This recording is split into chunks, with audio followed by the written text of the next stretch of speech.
پھر وہ یہ بھی جانتی تھی کہ ساحل عمر انجان ہے، اسے ہوش نہیں ہے کہ وہ کیا کر رہا ہے، اسے کتنا نقصان پہنچ گیا ہے اور مزید کتنا نقصان پہنچنے والا ہے۔ ساحل عمر میں جا رہی ہوں، اس نے چیخ کر کہا، اب بھی وقت ہے، اس گھنے درخت کے نیچے آ جاؤ۔ جاؤ، اس نے اس کی طرف پیٹھ موڑے کہا، مجھے کسی بات کی کوئی پرواہ نہیں۔ کاش تمہیں پرواہ ہوتی، کاش تم میری بات سمجھ سکتے۔ رشا ملوک نے افسوس بھرے لہجے میں کہا، میں کسی کی کوئی بات نہیں سمجھنا چاہتا، مجھے یہ بارش بہت اچھی لگ رہی ہے، مجھے بہت مزہ آ رہا ہے۔ ساحل عمر نے خوش ہو کر کہا، اور جب اس نے پیٹھ موڑ کر دیکھا تو وہ درخت کے نیچے کچھ نہ تھا۔ ابھی اسے گئے ہوئے چند لمحے ہی ہوئے تھے کہ یہ بارش خون کی بارش میں تبدیل ہو گئی۔ اس کے کپڑے خون میں سرخ ہو گئے، پھر اس نے جہاں بھی نظر ڈالی ہر طرف خون ہی خون نظر آیا، سارا پانی خون میں تبدیل ہو چکا تھا۔ تب گھبرا کر اس نے رشا ملوک کو آواز دینا چاہی، لیکن آواز گلے میں گھٹ کر رہ گئی۔ ایک دم اس کی آنکھ کھل گئی، اسے کوئی آواز دے رہا تھا، ساحل اٹھو بھائی، آخر کب تک سوتے رہو گے؟ وہ ایک دم اٹھ کر بیٹھ گئی، اس نے دونوں ہاتھوں سے سر کو پکڑ لیا۔ کیا ہوا ساحل؟ ناصر مرزا نے اس کے ہاتھوں پر ہاتھ رکھتے ہوئے کہا۔ کچھ نہیں، اس نے فوراً ہی سر چھوڑ دیا۔ تم کب آئے؟ ابھی آیا ہوں، ناصر مرزا نے کہا اور اس کا چہرہ غور سے دیکھتا ہوا بولا، یار یہ تمہاری حالت کیا ہو رہی ہے؟ تمہارا چہرہ ایک دم زرد ہو رہا ہے، تمہیں یرقان تو نہیں ہو گیا؟ میں بالکل ٹھیک ہوں، یہ سور اماں نے تمہارے کان میں پھونکا ہوگا، وہ بیڈ سے اٹھتے ہوئے بولا۔ اماں کو کچھ کہنے کی کیا ضرورت ہے؟ کیا مجھے کچھ دکھائی نہیں دے رہا؟ مجھے لگتا ہے کہ تم نے کئی دنوں سے آئینہ نہیں دیکھا، ناصر مرزا نے کہا۔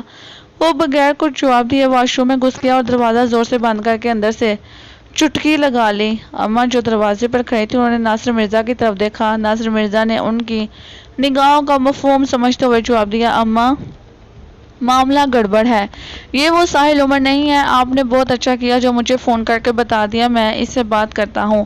اس کے واش روم سے نکلنے کے بعد ناصر مرزا نے اس سے جو بھی بات کی، اس بات کا اس نے مختصر اور گول مول جواب دیا۔ ناصر مرزا حیرت سے اس کا چہرہ دیکھ رہا تھا اور پریشان ہو کر اس کے جوابات سن رہا تھا۔ ساحل تمہیں میرے ساتھ ڈاکٹر کے پاس چلنا ہوگا، تم مجھے بیمار دکھائی دے رہے ہو۔ میں بالکل ٹھیک ہوں، بلکہ پہلے سے زیادہ چاق و چوبند ہوں۔ مرحوم عابد نے تمہیں منع کیا تھا کہ ورشا سے اب نہیں ملنا، تم ملنا اور چھوڑنے کی بجائے اس کے ساتھ سمندر پر چلے گئے۔ اس کے لہجے میں خفگی تھی۔ عابد کو بلا وجہ کوئی غلط فہمی تھی۔ ورشا بہت اچھی لڑکی ہے، اس سے کئی زیادہ اچھی اس کی ماں ہے، میں نہیں سمجھتا کہ ان سے ملنے میں کوئی حرج ہے۔ یہ بات تم کہہ رہے ہو، تم نہیں جانتے ہو کہ میری بھتیجی کی قاتلہ برکھا ہے۔ وہ دونوں ماں بیٹیاں اتنی معصوم سی تو ہیں، وہ کیا کسی کو قتل کریں گی یار؟